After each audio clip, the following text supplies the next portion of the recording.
श्री स्वामी समर्थ. स्वामी महाराज तुमच्या सर्व चांगल्या इच्छा पूर्ण करो ही स्वामींच्या चरणी प्रार्थना करते आणि आजच्या या नवीन व्हिडिओला सुरुवात करते. 3:30 मुहूर्तापैकी एक अत्यंत शुभ मुहूर्त म्हणजे अक्षय तृतीया.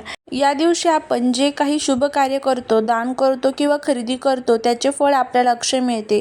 यंदा 19 एप्रिल 2024 रोजी अक्षय तृतीया आहे आणि विशेष म्हणजे यावेळी 100 वर्षांनंतर एक अतिशय दुर्मिळ योगायोग जुळून येत आहे. आजच्या व्हिडिओमध्ये आपण पूजेचा शुभ मुहूर्त, खास योगाने या दिवशी काय करावे, काय टाळावे, या दिवशी कोणत्या वस्तूंची खरेदी करावी, कोणत्या वस्तूंची खरेदी चुकूनही आपण करायची नाही, या संदर्भाची संपूर्ण माहिती आजच्या व्हिडिओमध्ये जाणून घेणार आहोत. त्यामुळे व्हिडिओ हा स्किप न करता शेवटपर्यंत पहा. जर या चॅनलवरती नवीन असाल तर चॅनलला सबस्क्राईब करा आणि असेच माहितीपूर्ण नवनवीन व्हिडिओ पाहण्यासाठी बेल आयकॉनलाही प्रेस करा, म्हणजे माझ्या सर्व नवीन व्हिडिओंचं नोटिफिकेशन तुम्हाला मिळेल आणि तुम्ही एक पण व्हिडिओ मिस करणार नाही. त्याचबरोबर कमेंटमध्ये जय माता लक्ष्मी लिहायला अजिबात विसरू नका. यंदा 19 एप्रिलला सकाळी 10:49 तृतीया तिथीची सुरुवात आहे. तर बघा, पूजेचा शुभ मुहूर्त हा सकाळी 10:49 पासून ते दुपारी 12:20 पर्यंत असेल. ज्यांना सोने किंवा मौल्यवान वस्तू खरेदी करायच्या आहेत त्यांच्यासाठी 19 एप्रिलच्या सकाळपासून ते 20 एप्रिलच्या पहाटेपर्यंत शुभ वेळ असणार आहे. यावेळी अक्षय तृतीया का खास आहे? कारण यंदा रवी योग आणि 5 महापुरुष राजयोग एकाच वेळी येत आहेत. ज्योतिषशास्त्रानुसार असा योग खूप वर्षांनी येतो. यामुळे या दिवशी केलेली साधना आणि कामात दुप्पट यश मिळण्याची शक्यता असते. तसेच हा दिवस कृतयोग आणि त्रेतायुगाचा प्रारंभ देखील मानला जातो. त्यामुळे त्याचे आध्यात्मिक महत्त्व खूप मोठे आहे. आता पाहूया या दिवशी कोणत्या गोष्टी करणे शुभ ठरते. उष्णता वाढत असल्याने या दिवशी मातीचा घडा दान करणे हे सर्वोत्तम दान मानले जाते. आपल्या पूर्वजांचे स्मरण करून त्यांना नैवेद्य अर्पण करावा. या दिवशी माता लक्ष्मी आणि भगवान विष्णूंची एकत्र पूजा करा. शक्य असल्यास विष्णू सहस्रनामाचे पठण करा. कैरीचे पने, आंबा, डाळ या दिवशी आवर्जून बनवली जाते, त्याचा नैवेद्य दाखवावा. घरात कोणाशी भांडण किंवा वाद घालू नका, कारण या दिवशी नकारात्मकता देखील अक्षय राहू शकते. कोणालाही कर्ज देऊ नका, कारण लक्ष्मी घरातून बाहेर जाणे या दिवशी शुभ मानले जात नाही. घरातील उंबरठा किंवा कोपरे अस्वच्छ ठेवू नका. या सर्व गोष्टी आपल्याला अक्षय तृतीयेच्या दिवशी आवर्जून करायच्या आहेत.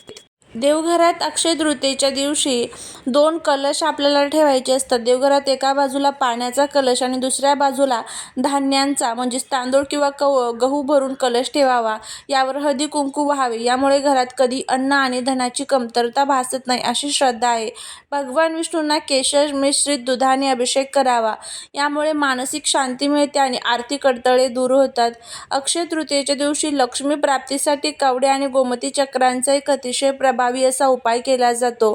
अक्षय तृतीयेला 11 कवड्या किंवा 11 गोमती चक्र माता लक्ष्मीच्या चरणाशी ठेवा. त्यांची विधिवत पूजा करा आणि दुसऱ्या दिवशी या वस्तू एका लाल कपड्यात बांधून तुमच्या तिजोरी किंवा पैशांच्या जागी ठेवा. हा उपाय स्थिर लक्ष्मीसाठी अत्यंत प्रभावी मानला जातो. घराच्या मुख्य प्रवेशद्वाराची सजावट करा. मुख्य दाराला आंब्याच्या पानांचे, झेंडूच्या फुलांचे नवीन तोरण लावा. दरवाजाच्या दोन्ही बाजूंना सिंदूर किंवा कुंकवाने स्वास्तिक काढा. हे घरामध्ये नकारात्मक ऊर्जा येण्यापासून रोखते. घरामध्ये पुसताना पाण्यात थोडे खडे मीठ टाकावे, जेणेकरून घरातील वास्तुदोष कमी होण्यास मदत होते. या दिवशी स्वयंपाकघराची स्वच्छता करून गॅस किंवा चुलीची पूजा करावी. धान्याच्या डब्यात तांदूळ किंवा साखरेच्या डब्यात 5-10 रुपयाचे एखादे नाणे टाकून ठेवावे, जेणेकरून घरात बरकत होते. जर तुमचे दुकान किंवा व्यवसाय असेल तर नवीन वहीची पूजा करून त्यावर श्री किंवा शुभ लाभ लिहावे. हा दिवस अक्षय असल्याने एखादी चांगली सवय सुरू करण्यासाठी किंवा नवीन कौशल्य शिकण्याचा संकल्प करण्यासाठी हा मुहूर्त सर्वोत्तम मानला जातो. संध्याकाळी तुळशीपाशी आणि घराच्या मुख्य दरवाजाच्या बाहेर दोन्ही बाजूंना तेलाचे किंवा तुपाचे दिवे लावा. या दिवशी दिवे लावल्याने दारिद्र्य दूर होते आणि घरात आनंदाचे वातावरण निर्माण होते. त्याचबरोबर या दिवशी काही विशिष्ट वस्तूंची खरेदी देखील केली जाते. आता या वस्तू कोणत्या आहेत बघा. सोने चांदी जर प्रत्येकाला घेणं शक्य नसेल तर आपण त्याऐवजी ह्या ज्या काही महत्त्वाच्या वस्तू आहेत तर त्या देखील खरेदी करू शकतो. त्यामध्ये श्रीयंत्र असतं. माता लक्ष्मीला अत्यंत प्रिय असलेले श्रीयंत्र या दिवशी घरी आणून त्याची स्थापना करावी. हे यंत्र आर्थिक अडचणी दूर करण्यास आणि घरामध्ये नकारात्मक ऊर्जा नष्ट करण्यास मदत करते. सकारात्मक ऊर्जा निर्माण निर्माण करण्यास मदत करते. दुसरी आहे ते म्हणजे कवडे आणि गोमती चक्र. देवी लक्ष्मीचा संबंध समुद्राशी आहे, त्यामुळे समुद्र मंथनातून निघालेल्या कवडे आणि गोमती चक्र खरेदी करून त्यांची पूजा करावी. पूजेनंतर या वस्तू लाल कपड्यात बांधून तिजोरीत ठेवल्यास पैशांची कमतरता भासत नाही. पुढचं आहे ते म्हणजे दक्षिणावर्ती शंख. ज्या घरामध्ये दक्षिणावर्ती शंख असतो तिथे माता लक्ष्मीचा वास असतो. अक्षय तृतीयेला हा शंख खरेदी करून देवघरात ठेवणे खूप शुभ आणि फलदायी ठरते. जर तुम्हाला मौल्यवान वस्तू खरेदी करणं शक्य नसेल तर मातीचा नवीन घडा आवर्जून खरेदी करावा. मातीची वस्तू या दिवशी खरेदी करणे मांगल्याचे प्रतीक मानले जाते. धार्मिक मान्यतेनुसार अक्षय तृतीयेला जवस खरेदी करणे हे सोन्याच्या खरेदी इतकेच पुण्यकारक मानले जाते. पूजेमध्ये जवसाचा वापर करून नंतर ते सुरक्षित ठिकाणी ठेवावे. अक्षय तृतीयेला अख्खे धान्य खरेदी करून ते देवी लक्ष्मीला अर्पण करावेत.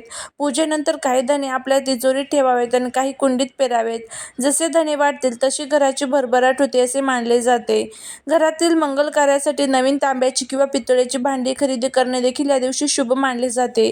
तसेच लाल किंवा पिवळ्या रंगाचे नवीन वस्त्र खरेदी करणे देवी लक्ष्मीला प्रसन्न करण्यासाठी उत्तम मानले जाते. या वस्तू देखील तुम्ही खरेदी करू शकता. यातली कोणती एक वस्तू जरी खरेदी केली तरीही त्याचा तुम्हाला खूप चांगला फायदा होईल. शक्य असेल तर खरेदी करा, नाहीच शक्य तर फक्त घरामध्ये सेवा जरी केल्या तरीही चालेल. त्यामध्ये कनकधारा स्तोत्रमचं पठण हे आवर्जून करावं. विष्णू सहस्रनाम, महालक्ष्मी अष्टकम, त्याचबरोबर व्यंकटेश स्तोत्रम ह्या सर्व स्तोत्रांचं आणि मंत्रांचं पठण करा. श्रीसूक्तमचं पठण करा. बघा, प्रत्येकाला सर्वच गोष्टी करणं शक्य होत नाही, त्यामुळे या ज्या सेवा असतात ना ह्या जरी आपण केल्या तरी त्याचा आपल्याला चांगला फायदा होतो. दिवशी आपण जे काही खरेदी करतो ते अक्षय असतं, पण तुम्हाला माहिती आहे का, शास्त्रामध्ये अशा काही वस्तू आहेत ज्या या दिवशी खरेदी केल्याने घरात दारिद्र्य येऊ शकते आणि माता लक्ष्मी नाराज होऊ शकते. आजच्या व्हिडिओमध्ये आपण अशाच 5 वस्तूंबद्दल जाणून घेणार आहोत ज्या अक्षय तृतीयेला चुकूनही घरी आणू नका. तर चला मग बघूया कोणत्या आहेत.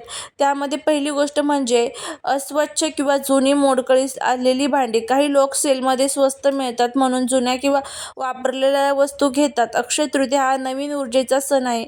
या दिवशी जुने किंवा डाग असलेले साहित्य खरेदी केल्याने घरात नकारात्मकता येते, लक्ष्मीचा वास राहत नाही. दुसरी वस्तू आहे ते म्हणजे काच किंवा प्लास्टिकचे साहित्य. दुसरी म्हणजे बघा, काचेचा संबंध हा राहू ग्रहाशी जोडला जातो, जो नवीन जीवनात अडथळे निर्माण करू शकतो. तसेच प्लास्टिक हे पर्यावरणासोबतच वास्तुशास्त्रानुसारही शुभ मानले जात नाही. या दिवशी स्टील, तांबे किंवा पितळ खरेदी करणे उत्तम, पण काच आणि प्लास्टिक टाळावे. त्यानंतर पुढची वस्तू आहे ते म्हणजे कात्री, सुरी किंवा धारदार वस्तू. अक्षय तृतीयेला कापले जाणारे किंवा तोडले जाणारे साहित्य खरेदी करणे अशुभ मानले जाते. यामुळे कुटुंबात वादविवाद वाढू शकतात आणि नात्यांमध्ये दुरावा येतो. यामुळे किचनसाठी सुरी किंवा कात्री घ्यायची असेल तर ती या दिवसाच्या आधी किंवा नंतर घ्यावी. चौथी गोष्ट म्हणजे काळ्या रंगाच्या वस्तू किंवा काळे कपडे. अक्षय तृतीया हा सौभाग्याचा आणि मांगल्याचा सण आहे. या दिवशी पिवळा, लाल किंवा पांढरा रंग परिधान करणे आणि त्याच रंगाच्या वस्तू खरेदी करणे शुभ असते. काळा रंग हा शनीचा आणि शोकाचा प्रतीक मानला जातो, त्यामुळे या दिवशी काळ्या वस्तू खरेदी करू नका. पाचवी आणि शेवटची वस्तू म्हणजे लेदर किंवा चामड्यापासून बनवलेल्या वस्तू. चामडे हे मृत प्राण्यांच्या कातडीपासून बनते, त्यामुळे अशा वस्तू या अत्यंत पवित्र घरी दिवशी आणणे शुभ मानले जात नाही. यामुळे घरात नकारात्मक ऊर्जा प्रवेश करते, त्यामुळे या गोष्टी चुकूनही खरेदी करू नका. तर या अक्षय तृतीयेला खरेदी करताना या 5 गोष्टींचे भान नक्की ठेवा. या दिवशी काय खरेदी करावे यापेक्षा काय टाळावे हे समजून घेणे तितकेच महत्त्वाचं आहे. तुम्हाला ही माहिती कशी वाटली मला नक्की कमेंटमध्ये सांगा. व्हिडिओ जर आवडला तर लाईक, शेअर, सबस्क्राईब करा. स्वामी समर्थ.